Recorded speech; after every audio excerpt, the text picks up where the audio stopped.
Having defeated Dreamer Prime, the group now search the room, and Ben quickly finds a secret door to another chamber. Opening upon it and entering a large area, 2 more sleep golems stand waiting. But the floor creaks and cracks, and a pod raises out from under the floor, and the golems step aside. As the pod rises up, it comes to a complete stop, and then it opens up, and we hear...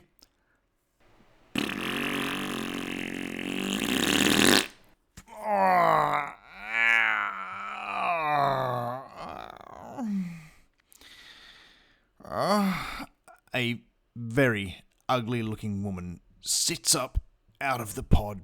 Her hair is in scraggly little wisps. Her breasts are lopsided. You can smell her from here. She's got sweat stains all over herself. She's not wearing flattering clothes. Her teeth are bucked and yellow. She's got warts. One eye might be slightly higher than the other. She's not a thing. She's not the thing of beauty that was upon them previously. None have defeated my dream image for several years. During this time I have beheld many wonders and disturbing truths. Come here, you don't have to be so far away. The group approaches her but can smell her, so stick to arm length. The Bastion of Unborn Souls, was it? It is a font for pre-incarnated souls, in which the spirits of the multiverse over have their origin. Yours, mine, all souls likely come from the Bastion, or one much like it, though I do not believe I know of another. And the deities are banned by ancient decree from Ao. The deities obey this ban, lest they be stripped of their power, like Deseus. Mack's pretty quick to the point, as he doesn't want to hang around the smell for too long.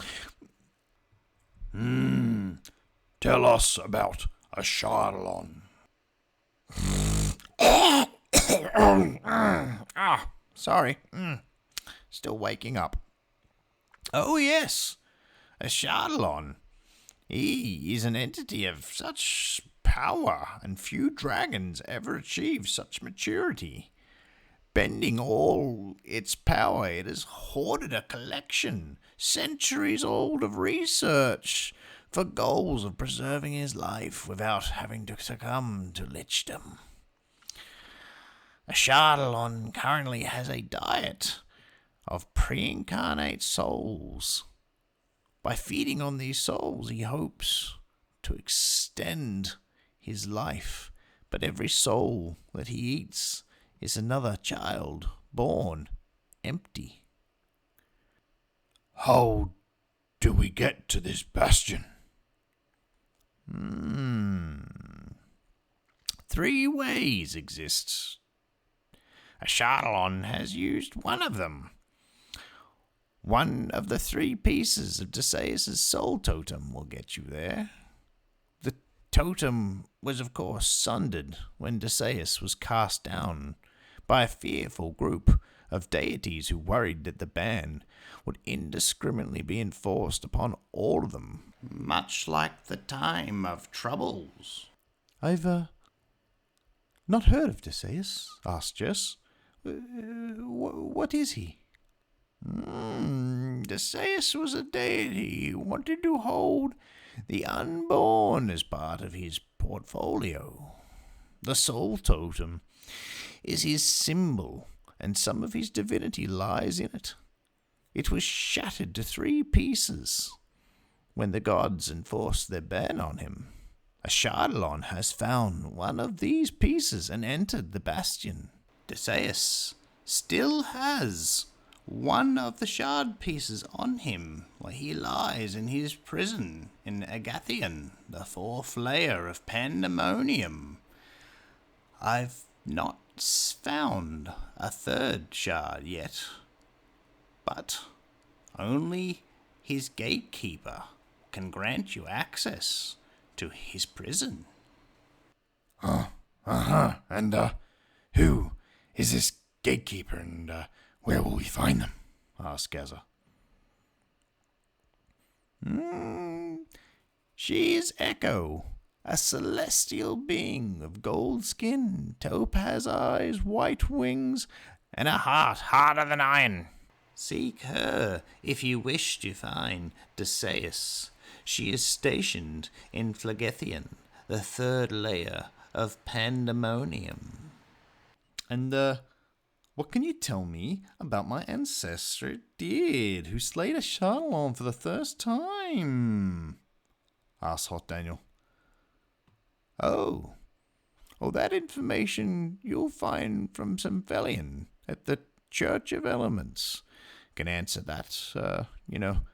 Us oracles don't like stepping on each other's toes, so we kind of spread it out. You'll have to gain that information from Symphelion. With all the knowledge learnt by the group, they leave the Guild of Sleep and head out into Sigil for a last look around on their way to Fell's tattoo parlour. Once there, one by one, they stand in the doorway and say the portkey phrase, "I'd like a unicorn tattoo on my ass," and they are portaled away to the clockwork nirvana of Mechanus. Mechanus is a lawful neutral plane of law that is so strong it guides the universe. It is filled with cogs that make a giant machine. These cogs range from island size to continent and have cities on them and individual gravities. While standing on one cog, you can see the others turn, in effect, but gravity is adjusted so that you do not feel any inertia. It is home of two races, that being the Formian, a human ant-size species, and the Modrons, a construct race that embodies the universal principles of order. Mechanus is a plane of law and order where rain falls for exactly 10 minutes. The drops are spaced the same apart, and all drops are the same amount of liquid. If you drop something on the ground, it automatically sorts itself into piles. Days are exactly 12 hours of daylight and 12 hours of night.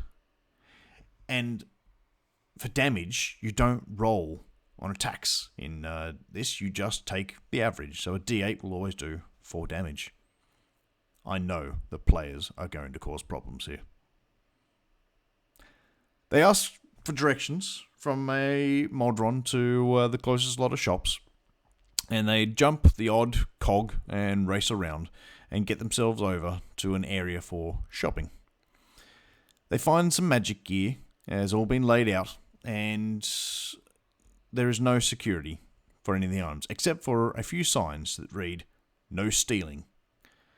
All items are to be paid for." While the group looks around at buying some items, Gazza stands outside and starts teleporting items out of the shop into his hands. The most interesting of these being in a fruity bottle. Once the characters have bought what they need, Gazza quickly motions for them to hurry up, we've got to get out of here and planar travel away. And with that, Mack unfolds his boat of the plains, and they pass through Avernus, the first layer of the 9 hills of Beator, and on their way to Pandesmos, the first layer of Pandemonium. And that's where we'll end this session.